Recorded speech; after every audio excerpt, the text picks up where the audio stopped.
Hi అండి. ఈరోజు మీ అందరికీ చాలా స్పెషల్ డిష్. అది పంజాబీ డిష్ అండి. మన ఆంధ్ర అమ్మాయి చేస్తున్న పంజాబీ డిష్ చాలా చాలా బాగుంటుంది. అదేమనుకున్నారా, కాకరకాయ ఫ్రై అని.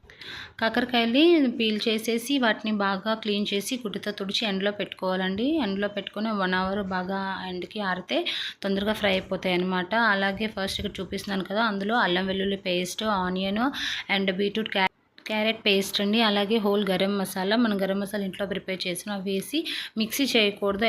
దాంతో చిన్న చిన్న ముక్కలుగా మనం ప్రిపేర్ చేసుకోవాలి. మిక్సీ చేయడం వల్ల ఏంటంటే ఫైన్గా పేస్ట్ అయిపోతుంది. సో చూసారు కదా, ఇలా వచ్చిందనమాట. ఇది ఆ స్టఫ్ అండి. స్టఫ్ కోసం మనం దీన్ని ప్రిపేర్ చేసుకున్నాం. కాకరకాయలు 2 ముక్కలుగా కట్ చేసుకొని అందులో ఉన్న గింజలు అనేది బయటకు తీసేయాలండి. అండ్ చిన్న చిన్న గింజలు ఉంటే నో ప్రాబ్లం, ఉంచేసుకోవచ్చు. అవి మనం ఫ్రై చేసినప్పుడు చాలా క్రంచీగా ఉంటుంది. అదే పెద్ద పెద్ద గింజలు ఉంటే వాటిని మాత్రం బయటకు కంపల్సరీ తీసేయాలి. కాకరకాయలో ఉన్న చేదు కూడా దానివల్లే ఉంటుందన్నమాట. అవి తీసేయడం వల్ల చాలా వరకు చేదు అనేది తగ్గుతుంది. చూసారు కదా, ఆల్మోస్ట్ నేనైతే 1 కిలో కాకరకాయలు తీసుకున్నాను అనమాట. అన్నింటికి గింజలు తీసేసుకున్నాను. చూసారు కదా, క్లియర్గా కనిపిస్తుంది. ఎందుకంటే ఇవి కొంచెం పెద్ద కాకరకాయలు అండి. చిన్నవి తెచ్చుకుంటే మనకి ఫ్రైకి కూడా చాలా చాలా బాగుంటుంది. అండ్ టేస్ట్ కూడా ఇంకా బాగుంటుంది. అండ్ గరం మసాలా కూడా ఏమి వేసారని మీరు అనుకోవచ్చు, ఇంట్లోనే ప్రిపేర్ చేసుకున్నది. అలాగని చూసారు కదా, ఇదైతే పూర్తిగా పౌడర్ లాగా అయితే కాదండి. దీన్ని కొంచెం రఫ్గా మనం మిక్సీ చేసుకోవాలి. ఇదే ఈ డిష్కి స్పెషల్ అనమాట. ఇందులో అయితే నేనైతే యాలకులు, లవంగం, దాల్చిన చెక్క, ఉలవ పువ్వు, ధనియాలు, జీలకర్ర, బిర్యానీ ఆకు వేసి బాగా మిక్సీ చేసుకున్నాను. ఇదే ఈ డిష్కి అండ్ స్పెషల్. అండ్ పంజాబీ వాళ్ళ సీక్రెట్ కూడా ఇదేనండి. వాళ్ళు ప్రతి కూరలో కూడా ఈ మసాలే వాడతారండి. చాలా బాగుంటుంది. ఇక్కడ చూసారు కదా, థ్రెడ్ కనిపిస్తుంది. థ్రెడ్ని చిన్న చిన్నగా కట్ చేసుకొని మనం పెట్టుకోవాలి. మనం ఎన్ని కాకరకాయలు అయితే తీసుకున్నాం అన్ని థ్రెడ్స్ని చిన్న చిన్నగా కట్ చేసుకొని పెట్టుకోవాలన్నమాట. ఇప్పుడు మనం ముందుగా ప్రిపేర్ చేసుకున్న పేస్ట్ ఉంది కదా, అందులో పసుపు, గరం మసాలా, కారం, ఉప్పు అండ్ టేస్ట్కి సరిపడా అన్నీ వేసి బాగా మిక్స్ చేసుకోవాలన్నమాట.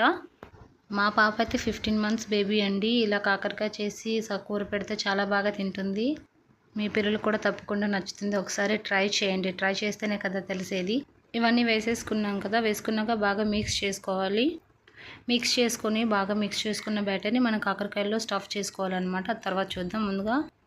ముందుగా ఒక బాండీ తీసుకుందామండి. బాండీ తీసుకొని అందులో మనకి డీప్ ఫ్రైకి సరిపడా ఆయిల్ వేసుకుందాం. అలానే చాలా డీప్ ఫ్రైకి సరిపడా ఆయిల్ అయితే అవసరం. వీటికైతే కొంచెం ఆయిల్తోనే అయిపోతుంది. దీనికైతే వాళ్ళు సర్సో ఆయిల్ యూజ్ చేస్తారనమాట. సర్సో ఆయిల్ అంటే ఆవ నూనె. టేస్ట్ ఇంకా బాగుంటుందని వాళ్ళది యూజ్ చేస్తారు. మనమైతే నార్మల్గా మన ఇంట్లో ఏ నూనె ఉంటే దాంతోనే మనం ప్రిపేర్ చేసేసుకోవచ్చు.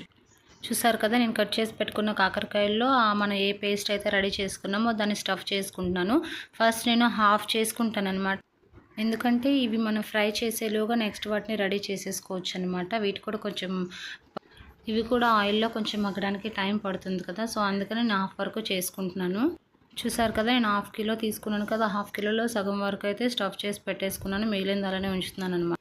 నేను ఏదైతే స్టఫ్ చేసి పెట్టానో ఆ కాకరకాయలకి మీకు ఇందాకలా దారం చూపించాను కదా, ఆ దారాన్ని వాటికి టైట్గా కట్టాలి. ఇదే ఈ డిష్లో స్పెషల్ అనమాట. ఎలా అంటే ఇది పంజాబీ డిష్ కదా, సో డిఫరెంట్గా అంటే ఉంటుంది కదా కొన్ని. మనం ఎన్నైతే తీసుకున్నామో అన్ని కాకరకాయలకి మనం ఆ థ్రెడ్ని చుట్టేసి మనం ఆయిల్లో ఫ్రై చేసుకోవాలన్నమాట. నేను ఎందుకు కొంచెం ఆయిల్ వేసానంటే అన్నిటిని ఇందులోనే ఫ్రై చేసేస్తానమాట. ఎందుకంటే ఫస్ట్ మధ్యలో మనం ఆయిల్లో వేసుకొని మిగిలిన వాటిని సైడ్ వేసుకోవచ్చు. అండ్ ఏవైతే ఫ్రై అవుతాయో వాటిని కొంచెం సైడ్కి తీసేసి మిగిలిన వాటికి కూడా నేను స్టఫ్ చేసేసుకున్నాను. ఆ స్టఫ్ చేసిన వాటిని మధ్యలో వేసి ఫ్రై చేసుకుంటాను. చూసారు కదా, నేను ఫస్ట్ హాఫ్ స్టఫ్ చేసుకున్నాను కదా, హాఫ్ని కొంచెం ఆయిల్లోనే వేసేసి బాగా ఫ్రై చేసుకుంటున్నాను. ఇవి ఫ్రై అయినాక అవి దగ్గరగా అవుతాయి కదా, మనం టర్న్ చేసుకోవాలి. మధ్యలో కొంచెం కలుపుతూ తిరిగేయడం వల్ల అవి కొంచెం దగ్గరగా ఫ్రై అవుతాయి. మిగిలిన వాటిని కూడా ఆ సైడ్ వేసేసుకొని మనం మొత్తంగా ఫ్రై చేసేసుకోవడమే. కాకరకాయ అనేది చాలా హెల్దీ కదా, అండ్ షుగర్ పేషెంట్లకు కూడా చాలా బాగుంటుంది. అండ్ హెల్దీ వాళ్ళకైతే షుగర్ కూడా కంట్రోల్లో ఉంటుంది కాకరకాయ తినడం వల్ల. అలాగే ఎటువంటి వారైనా కాకరకాయ తినవచ్చు. దీనికి మధ్యలో మనం ఒక ఆనియన్ని కూడా 4 స్లైసెస్గా కట్ చేసి అందులో ఏ స్టఫ్ అయితే కాకరకాయలో పెట్టామో ఆ స్టఫ్ని అందులో పెట్టి ఆనియన్ కూడా వేసి ఫ్రై చేసుకుంటే చాలా బాగుంటుంది. ఈ ఫ్రైస్ కూడా చాలా చాలా టేస్ట్ వస్తుంది అనమాట. చూసారు కదా, నేనైతే మధ్యలో వేసినవన్నీ ఆల్మోస్ట్ కొంచెం ఫ్రై అయిపోయి నేను టర్న్ చేసుకున్నాను. టర్న్ చేసుకుని ఏవైతే ఫ్రై అయ్యాయో వాటిని సైడ్ పెట్టేసుకొని సైడ్లో ఉన్న వాటిని మధ్యలో పెట్టి బాగా ఫ్రై చేసుకున్నాను. ఆల్మోస్ట్ నేను చేసిన కర్రీ అయితే రెడీ అయిపోయింది. మీకు ఇలా కనిపిస్తుంది, మాడిపోయింది అనుకోవచ్చు. అది మాడడం కాదు, కొంచెం బాగా ఫ్రై అయిందనమాట. ఇలా ఫ్రై అయితేనే కాకరకాయ లోపల ఉన్న పచ్చిదనం పోతుందనమాట. చూసారు కదా, చాలా చాలా టేస్టీగా కూడా ఉంది ఈ కర్రీ అయితే. మీరు కూడా ట్రై చేయండి.